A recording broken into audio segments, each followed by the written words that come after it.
En 1970, la Poste édite un timbre sur l'aérotrain. Indissociable de son inventeur Jean Bertin, l'engin révolutionnaire a établi le record de vitesse de 422 km/h. Bertin est certainement le plus prolifique et inventif des ingénieurs français.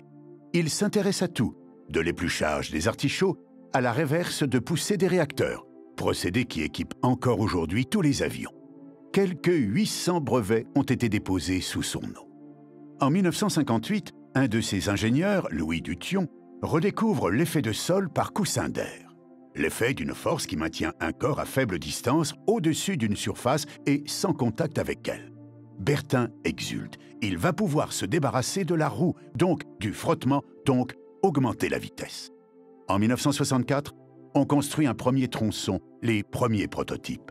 En 1965, les premiers essais, 70 km/h.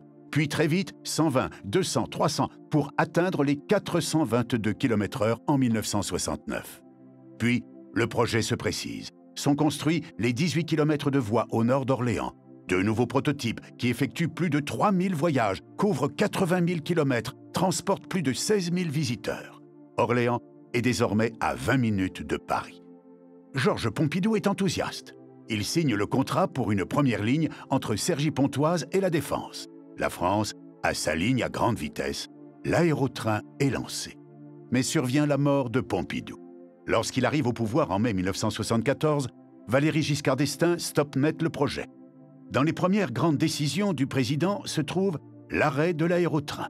La guerre entre les deux trains à grande vitesse est remportée par le TGV et la SNCF. Malgré un échec commercial, l'aérotrain reste une extraordinaire réussite technologique française.